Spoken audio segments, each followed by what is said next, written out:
하나님 아버지, 오늘도 하나님 앞에 예배하러 모인 모든 사람들을 기억하시고 그 예배가 하나님 앞에 상달되게 하시고 예배하는 이 시간처럼 하나님 앞에 살아가는 모든 날들이 주와 함께하는 기회와 은혜가 될 수 있도록 우리와 함께하여 주시옵소서.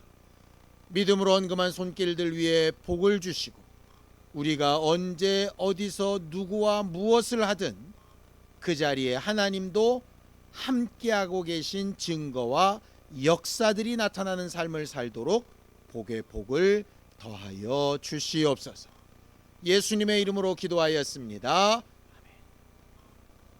하나님의 말씀은 골로새서 3장 5절에서 10절까지 말씀을 함께 합독하겠습니다. 골로새서 3장 5절에서 10절까지 말씀입니다. 함께 읽습니다. 시작. 그러므로 땅에 있는 지체를 죽이라. 곧 음란과 부정과 사욕과 악한 정욕과 탐심이니 탐심은 우상 숭배니라. 이것들로 말미암아 하나님의 진노가 임하느니라.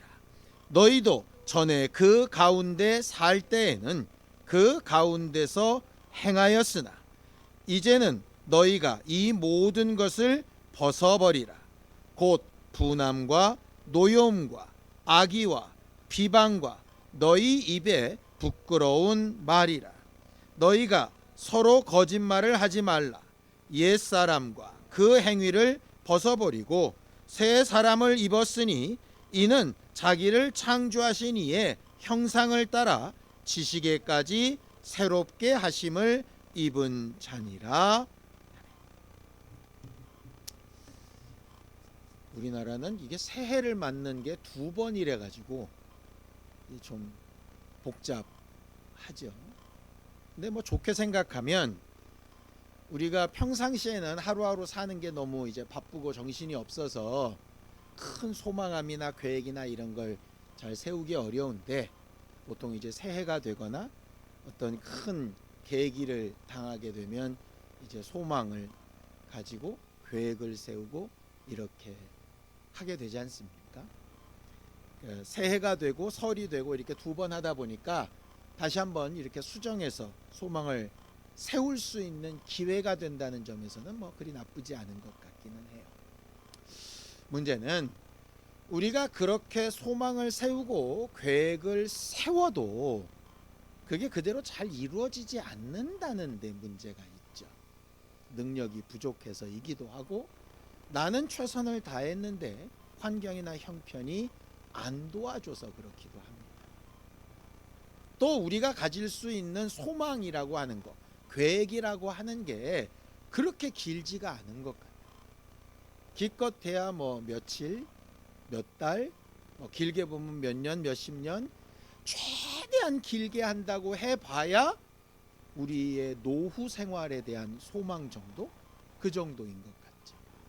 육체로 살 수 있는 시간이 한계가 있기 때문에 우리가 가진 소망이나 계획도 한계가 있고 그 계획이나 소망을 이룰 수 있는 능력도 한계가 있어서 어찌하다 보면 소망이나 계획을 세우는 게 도대체 무슨 의미가 있나 이런 생각이 들게 하기도 합니다.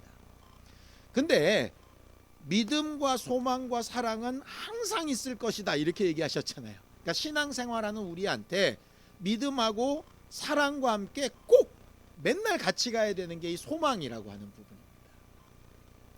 세상 사람들은 더 나아질 기미가 안 보이니까 이제 낙심을 하는데 성경에서는 하나님께서 주시는 것 중에 하나가 이 소망이라고 얘기를 해요. 성경을 좀 보죠. 데살로니가 후서 2장 16절에서 17절까지 말씀입니다.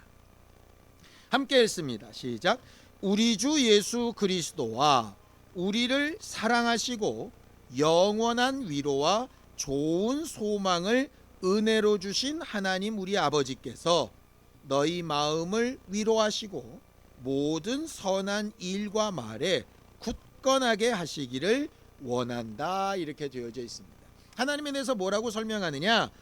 영원한 위로와 좋은 소망을 뭐로 주셨다고요? 은혜로 주셨다.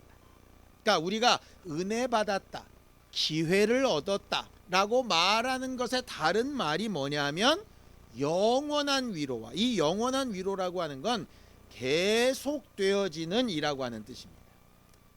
한번 실수하고 위로하고 끝이 아니라 계속 실수가 연거푸 나와도 계속해서 반복되는 위로라는 뜻이에요. 그러니까 이런 겁니다. 남은 한 번 정도, 아니면 아주 성품 좋은 사람은 두세 번 정도 위로하고 소망을 주고 격려할 수 있습니다. 근데 끝없이 할 수 있는 가능성을 가진 사람은 누구냐면 부모예요. 근데 사실은 부모도 한계가 있습니다. 더 이상은 부모인 나라도 용납을 못하겠다, 이럴 경우가 생기거든요. 근데 하나님은 그 한계조차도 뛰어넘는 위로를 주시는 분이다 라는 말이에요. 그러니까 은혜 받았다라고 하는 말은 그냥 내가 하나님 말씀을 듣고 뭉클했다의 정도의 의미가 아니고 어떤 상황에서도 계속 나를 위로하시는 분이다 라는 뜻이에요. 두 번째는 위로만 하고 그 자리에 있으면 맨날 진흙탕이잖아요. 그러니까 위로하고 잘 될 수 있어 라고 소망을 주시는 게 하나님이시라는 얘기예요. 근데 그런 위로와 소망을 뭘로 주시느냐? 마음에 위로를 주시고, 그 다음에 소망은 뭘로 주시느냐? 선한 일과 말로 주시는 거예요. 말씀과 선한 일의 환경으로 소망을 주시는 분이라는 거예요. 결과적으로 신앙생활은 이거 하는 겁니다. 이거 어렵고 힘들고 상처받았을 때 하나님으로부터 오는 위로를 받는 게 신앙생활이고, 두 번째는 나로서는 꿈꿀 수 없을 때 말씀으로, 또 하나님께서 역사해 주시는 환경과 일로 위로를 받고 소망을 가지게 되는 거예요. 저는 올 한 해 우리 모두가 이렇게 살았으면 좋겠어요. 분명히 실수도 많고 잘못된 선택도 많이 하겠지만 영원한 소망과 또 하나님께서 주시는 위로로, 또 좋은 소망으로 이렇게 살아갈 수 있었으면 좋을 것 같아요. 그런 소망과 위로를 받았다면 어떻게 살아야 되느냐? 오늘 본문에 있는 말씀대로 살아야 하는 겁니다. 골로새서 3장 1절 2절입니다. 함께 읽습니다. 시작. 그러므로 너희가 그리스도와 함께 살리심을 받았으면 위의 것을 찾으라. 거기는 그리스도께서 하나님 우편에 앉아 계시느니라. 위의 것을 생각하고 땅의 것을 생각하지 말라. 말씀으로만 들으면 아멘 이럴 수 있어요.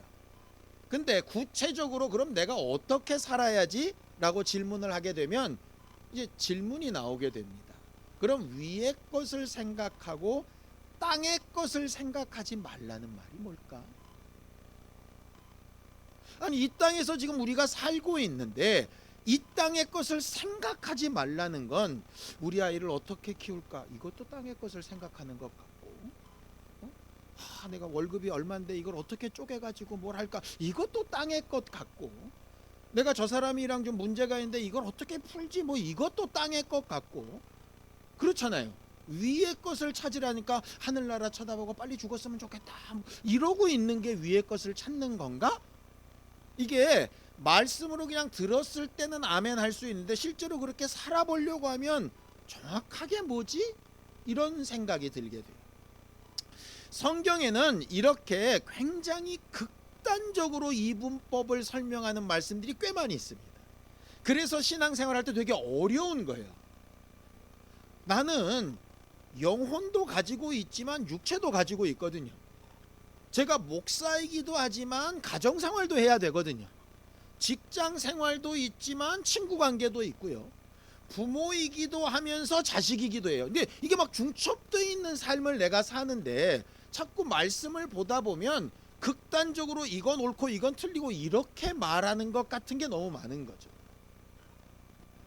대표적인 예가 이겁니다. 성경을 좀 볼까요? 누가복음 12장 22절입니다. 함께 읽습니다. 시작.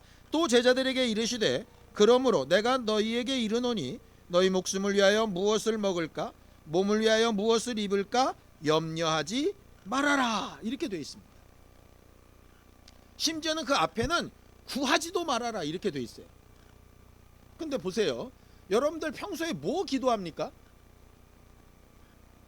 물질, 환경, 직장, 결혼, 사람과의 관계, 뭐 이런 거 기도하잖아요. 아니 거기는 이런 건 기도도 하지 말래요. 그러면 먹는 것 빼고, 입는 것 빼고, 사는 것 빼고, 돈 버는 것 빼고, 학교 가는 것 빼고, 뭐 다 빼면 뭐 기도하라는 얘기? 맨날 방언으로 기도하고 하늘나라만 꿈꾸며 나를 빨리 데려가 주세요, 뭐 이거 기도하라는 얘기는 아니지 않겠어요? 그죠? 그 말씀을 이렇게 극단적으로 보이는 말씀, 예를 들어 네 부모를 뭐 미워하지 아니하면 뭐 나에게 속하지 않고, 이런 극단적인 말씀을 그 센텐스만 보면은요 굉장히 이상한 말씀이 돼요. 그래서 그렇게 극단적인 말씀을 제대로 이해하려면 똑같이 말하고 있는 그 다음 부분들을 쭉 봐야 돼요. 이 말씀입니다. 누가복음 12장 30절입니다. 함께 읽습니다. 시작. 이 모든 것은 세상 백성들이 구하는 것이라 너희 아버지께서는 이런 것이 너희에게 있어야 할 것을 아시느니라. 이 말이 무슨 뜻이에요?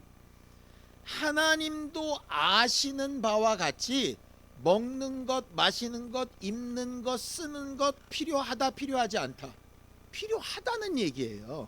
그러니까는 그런 건 쓸데없으니까 구하지 말고가 아니고 그거 절대적으로 필요하다고 하나님도 알고 계시다, 이 말이에요.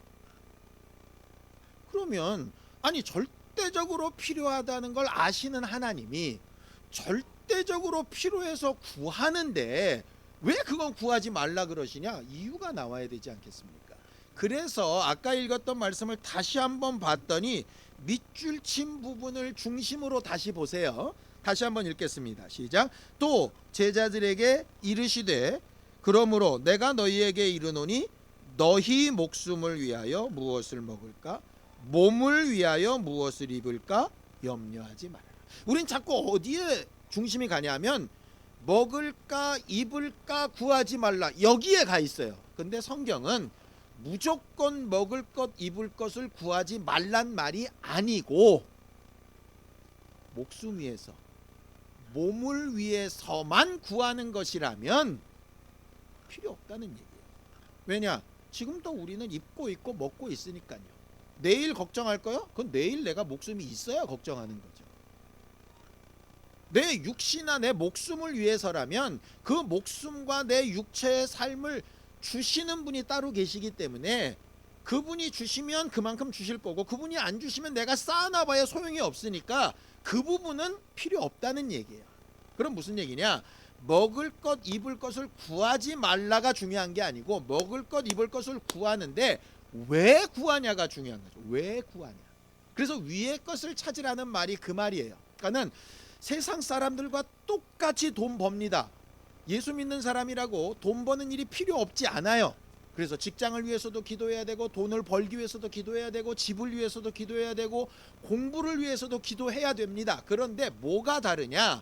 사람들은 목숨, 몸만을 위해서 구해요. 아까도 말씀드렸죠. 우리가 일반적으로 소망을 꿈꿀 수 있는 최대한은 육체의 사람으로서 노후 준비밖에 없어요.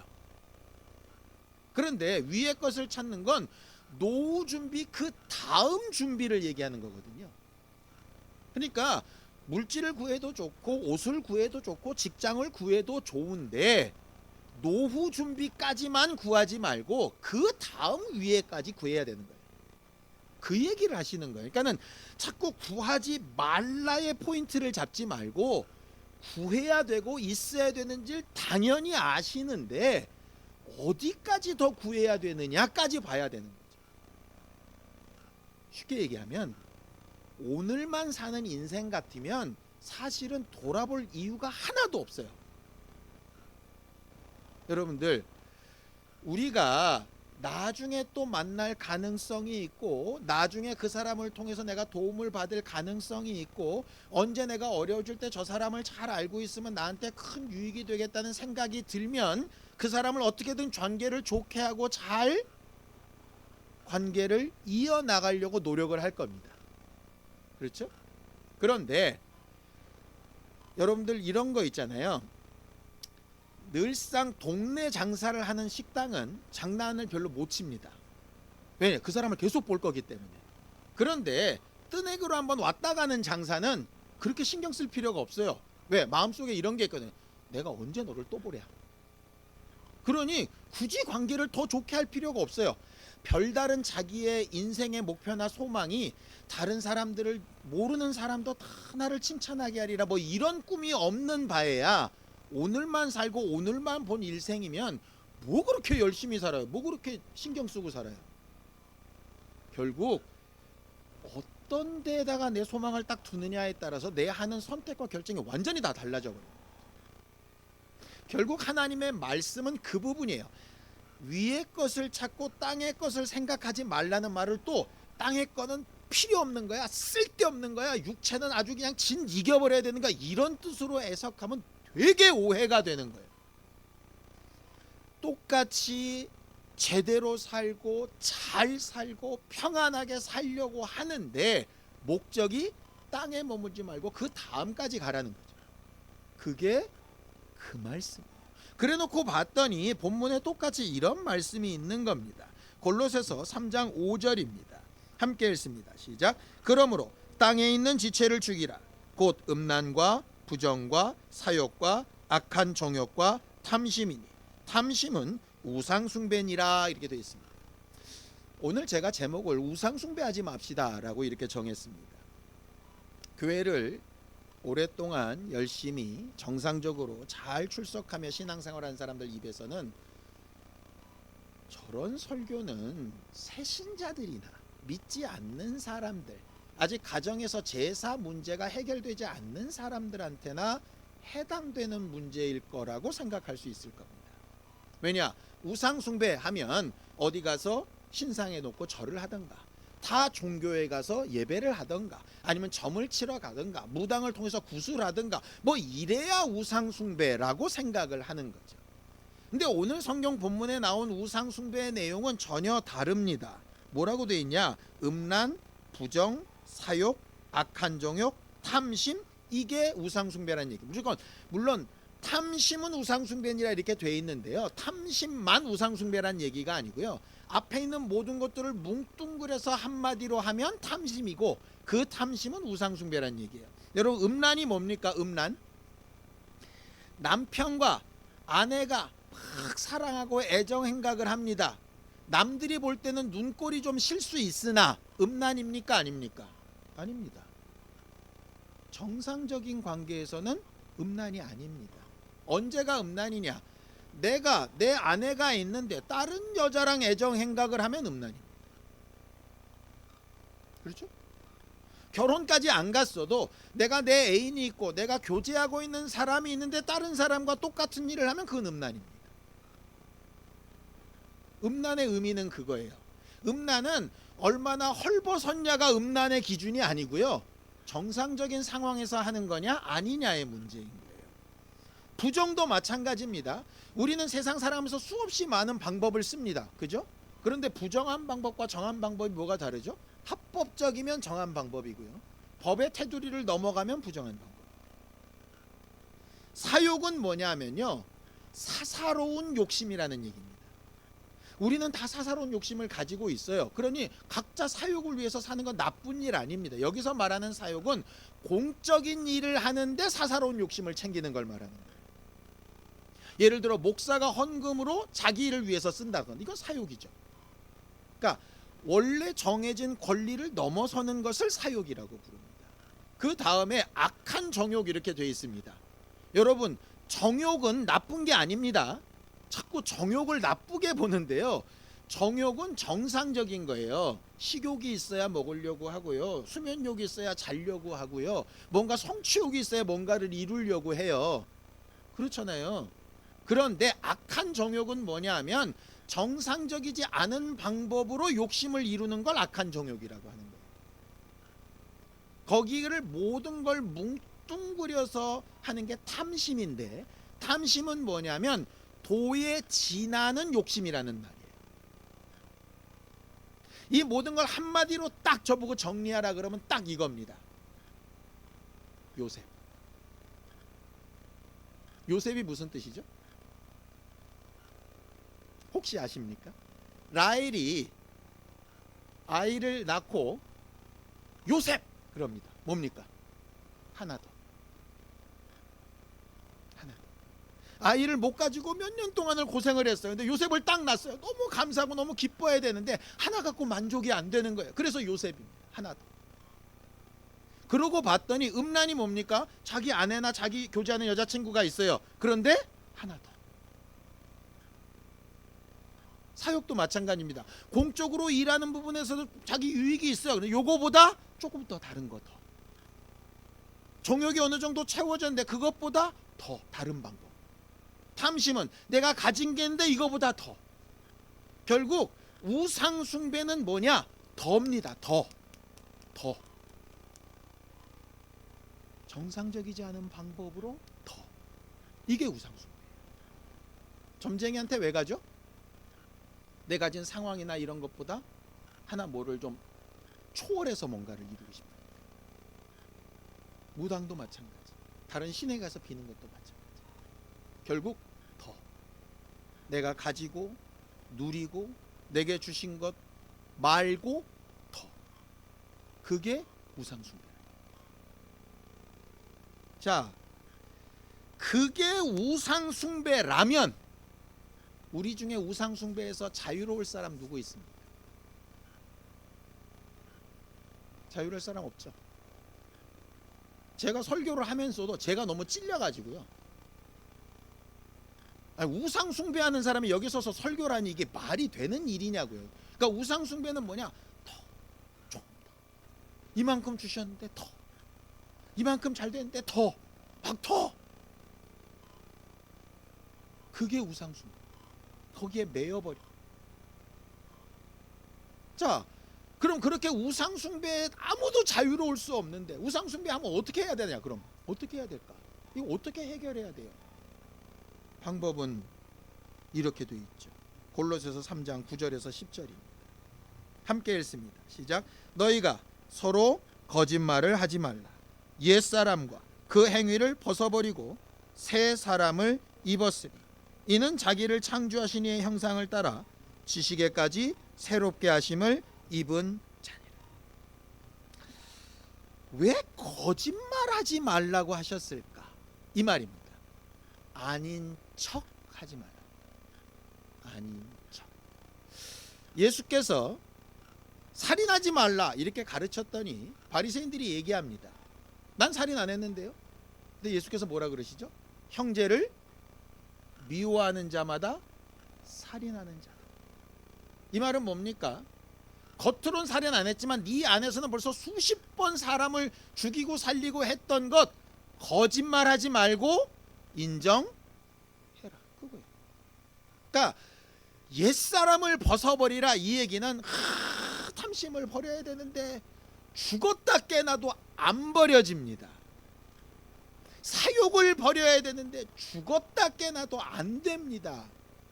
딴 이성을 보고 너무 멋지다. 내 두 눈을 다 뽑아도 안 됩니다. 그거 안 돼요. 안 된다는 걸 인정하라는 거예요. 인정하라. 인정하고 새 사람이 되라라고 하셨으면 절망일 텐데 제가 너무 은혜 받았던 말씀이 이 말씀이에요. 새 사람을 입으라. 이게 뭐죠? 옷이 있어요. 옷이 더러워졌어요. 그럼 어떻게 합니까? 더러운 옷을 벗고 내가 새 옷이 되는 게 아니죠. 그냥 새 옷을 입어서 나를 가리는 거잖아요. 이 말이 굉장히 중요한데 왜 중요하냐면 내가 의롭게 살아서 구원받을 수 없잖아요. 그래서 예수께서 은혜로 오셔서 나를 그냥 덮어주신 거잖아요. 내 본질은 바뀌지 않았는데 예수께서 덮어주신 거잖아요.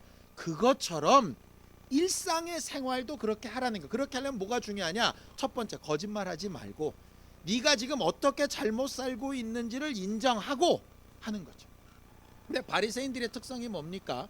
예수께서 자기들의 잘못을 지적했더니 그게 받아들여집니까? 안 받아들여집니까? 나만큼 잘 사는 사람이 어디 있어? 나는 저 세리랑 같지 않은데, 상대적으로 내가 훨씬 나은데 이걸 뭐라고 부르느냐? 우상숭배라고. 그러니까 정직하게 인정되고 회개되지 않으면 뭐냐? 우상숭배. 그럼 회개된 다음에 나는 어떻게 살아야 되느냐? 더 정직하게 나는 할 수 없으니 새 사람을 입혀 주세요 하는 거죠. 탐심을 버릴 수 없으니 그 탐심을 덮을 수 있는 걸로, 사욕을 벗어버릴 수 없으니 사욕을 덮어주실 수 있는 걸로, 악한 정욕을 내가 내 속에서 빼내버릴 수가 없으니 그것을 덮어주시는 거예요. 나를 좀 입혀달라고 기도합니다. 우리의 신앙생활이 그렇게 되면 정말 좋을 것 같아요. 그렇게 하는 것이 과연 어떻게 하는 걸까? 그럼 입혀주세요 입혀주세요 하면 그냥 입어지는 걸까? 어떻게 입는 걸까? 오늘 본문 밑에는 거기에 대한 답도 너무나 간단하고 너무나 쉽게 이렇게 얘기를 합니다. 자, 골로새서 3장 15절입니다. 함께 읽습니다. 시작. 그리스도의 평강이 너희 마음을 주장하게 하라. 너희는 평강을 위하여 한 몸으로 부르심을 받았나니 너희는 또한 감사하는 자가 되라. 우리는 평강 얘기를 들었죠. 모든 지각에 뛰어난 하나님이 내 마음과 생각을 지키실 수 있어요. 그럼 그렇게 내 마음과 생각을 지키시는 평강을 구해서 온 다음에는 뭘 해야 될까? 너무나 간단한 방법이에요. 아까 탐심, 우상 숭배가 뭐라고요? 더잖아요. 더 주신 거 있는데 더, 여기서 만족 못한다는 거잖아요. 불만족한다는 거잖아요. 그럼 우상 숭배를 깨는 방법은 뭐겠어요? 만족하면 되고 인적하면 돼요. 그래서 거기에 감사하는 말을 하라는 거예요. 감사하는 말을 하라는 얘기는 100% 네 인생이 꽃이 펑펑펑펑 펴내는 그런 꽃동산이란 얘기가 아니에요. 여전히 우리 안에 탐심이 있고 욕심이 있고 정욕이 있고 사욕이 있고 음란한 부분이 있어서 이거 주면 더, 요거 하면 이거 더, 이거 하면 저거 더 계속 갈 거예요. 그러니까 그것도 인정하고 내 힘으로 안 되니까 덮어주세요라고 평강도 구하고, 구한 다음에 뭐 하면 되느냐? 내가 이미 얻은 것을 계속 감사하면 돼요. 계속 감사합니다. 적어도 그건 할 수 있잖아요. 예를 들어 이런 거죠. 99개 불만인 점이 있는데 하나는 그래도 받은 거 있지 않겠어요? 적어도 내가 지금 숨 쉬는 것만큼은 받았잖아요. 적어도 이 자리에 와서 엉덩이 붙이고 앉아는 있잖아요. 내가 자식을 봐도 답답하고, 가족을 봐도 답답하고, 환경을 봐도 답답하고, 통장을 봐도 답답하고, 다 답답한데 그래도 내가 2달 후 여기까지 걸어오긴 했잖아요. 뭐 오늘 아침에 그럼 내가 화장실에 앉아서 시원하게라도 봤잖아. 뭐 그런 거라도 저번에 감사하자고. 그게 내가 할 일이에요. 내가 할 수 있는 일은 탐심을 버리는 것도 안 되고, 정욕을 깨부시는 것도 안 되고, 뭐 선한 예수님을 닮아서 엄청난 모습으로 변화되는 것도 내 힘으로 안 되니까 할 수 있는 일은 딱 하나인 게, 우상 숭배를 깰 수 있는 가장 중요한 단 하나는 감사하는 말을 하는 것밖에 없어요.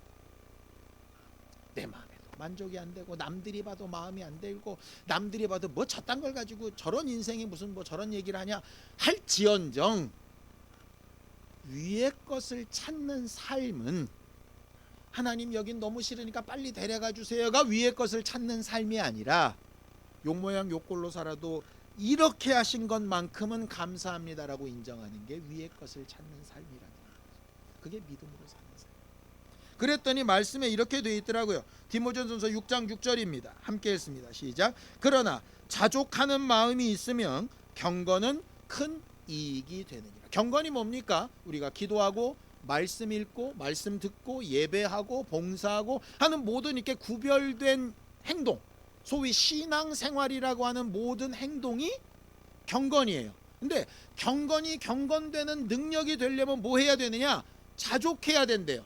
만족하고 감사해야 된대. 만족한 인생이 어디 있어요? 그래도 감사의 조건을 찾아서 감사하는 거죠. 그래야 기도도 능력이 있게 되고, 듣는 말씀도 능력이 있게 되고, 말씀을 쫓아 순종하며 억지로 사는 삶도 능력이 있게 되는 거예요. 그게 그 말이에요. 그랬더니 우리가 지난번에 봤던 말씀 있죠? 너희 구할 것을 뭐로 아뢰라? 감사함으로 하나님께 아뢰라. 이렇게 되어져 있어요. 뭐 받은 줄로 믿고 감사하고 저 거기까지 안 가겠습니다. 그것도 참 버거울 때가 많으니까. 이게 앞으로 될지 안 될지 그것까지 내가 잘 모르겠군. 하나님이 하실 일이고 적어도 여기까지 온 것만큼은 감사해야죠. 그게 뭐죠? 작년에 우리가 말씀으로 한번 들었던 에베네셀의 하나님, 여기까지 도우신 하나님이 있잖아요. 그걸 그냥 감사하자고요. 그건 사실이니까. 물론 내가 되고 싶은 상황에 비교해보면 이거는 진짜 아무것도 아닐 수 있어요. 쉽게 얘기해서 내 앞에 앉아있는 장정만 5,000명이나 되는 사람들을 볼 때 내 손에 있는 떡 5개랑 물고기 2마리는 아무것도 아닐 수 있어요. 근데 예수께서 이걸 손에 들고 감사하시고 나눠주기 시작하니까 그 다음은 하나님이 일하시잖아요. 일 안 하시면 어떡할까? 할 수 없지. 주신 것까지는 일단 감사하자 이 말이에요. 적어도 우리가 아무리 어렵고 힘들어도 그건 할 수 있거든. 정직하면 못하는 것도 정직하게 인정하고, 안 되는 것도 정직하게 인정하고, 꿈꿀 수 없는 것도 정직하게 인정하고, 다 인정하자고. 아이고, 목회하면서 제가 꿈이 없었겠습니까? 어떤 교회가 되고 어떤 모습이 되고 그런 거 없었겠습니까? 다 있죠. 그런데 그대로 다 되면 뭐 예수 믿기가 다 쉽게요. 우리의 삶이 하나님께서 허락하시고 도우시는 바운더리 내에서 가는 것이니까 그거는 이제 하나님의 손에 맡기고 하나님이 일하시는 것을 나중에 보고, 적어도 지금 이 순간에 내가 우상 숭배하지 않고 제대로 믿음으로 살아가는 삶을 살려면 할 수 있는 너무나 쉽고 하지만 꼭 해야 되는 유일한 한 가지는 단 하나예요. 주신 것을 감사합니다. 골로새서 3장의 마지막 결론이 이렇게 되어져 있습니다. 함께 읽습니다. 시작. 또 무엇을 하든지 말에나 이래나 다 주 예수의 이름으로 하고 그를 힘입어 하나님 아버지께 감사하라. 그냥 말로만 감사라는 얘기가 아닙니다. 거짓말하지 말고 정직하게 두 가지를 다 얘기하는 거예요. 하나님 이건 너무 불만인데 그래도 요건 감사합니다. 거기서부터 출발하는 거예요. 그게 우상 숭배를 벗어나는 일인 거죠. 혈과 육으로 싸워서 이길 수 있는 싸움이 아니기 때문에 우리가 할 수 있는 그것을 하는 거예요. 제가 이렇게 좀 간절한 마음으로 여러분들한테 말씀을 드리는 이유는 믿음으로 살아가는 삶을 너무 고차원적으로 우리가 그동안 듣고 배웠기 때문에 너무 힘든 거예요. 지금 내 처지는 이러고 있는데 성경에 말하는 믿음으로 사는 사람들은 막 어마어마한 거예요. 그런 사람들의 믿음을 닮아가는 것도 두렵고 도무지 쉽지가 않은 거예요.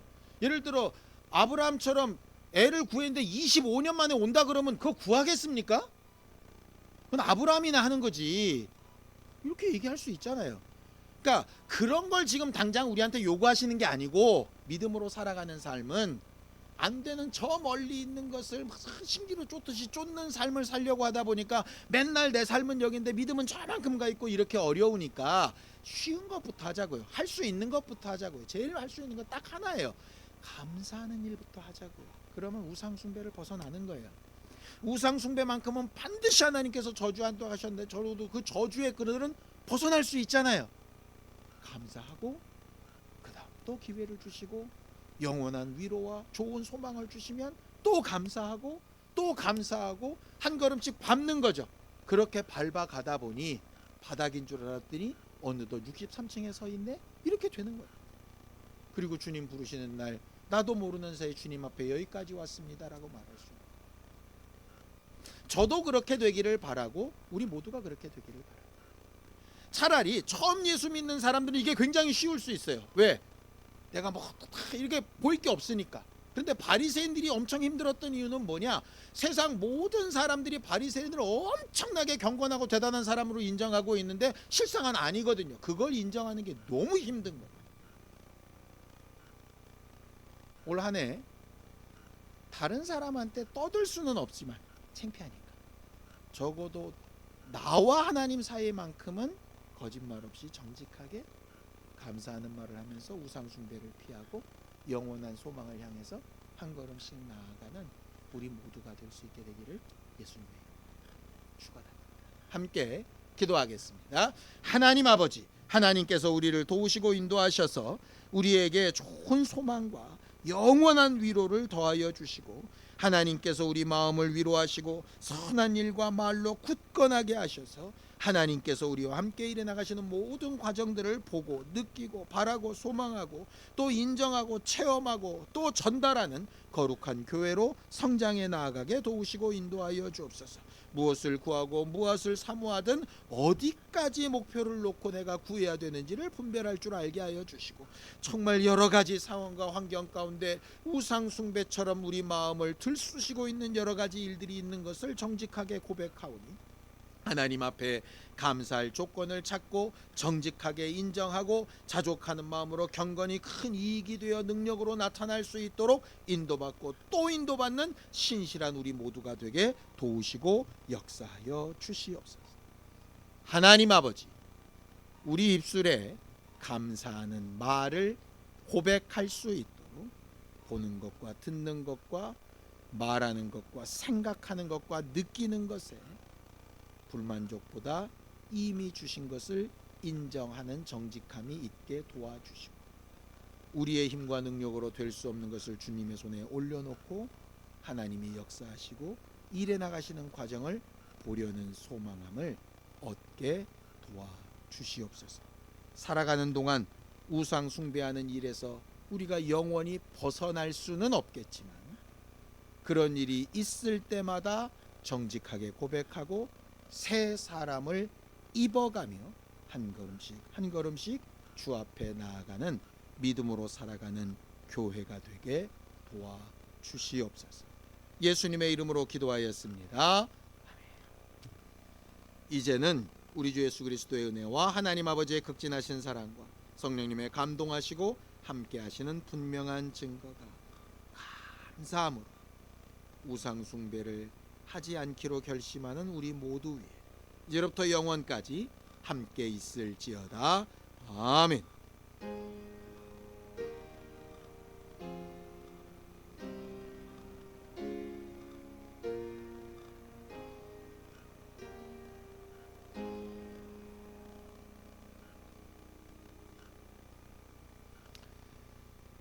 이번 한 주간뿐 아니라 앞으로 우리가 주님 앞에 서게 되는 날까지 적어도 감사함으로 우상 숭배의 죄에서 벗어나는 우리 모두가 되기를 바랍니다.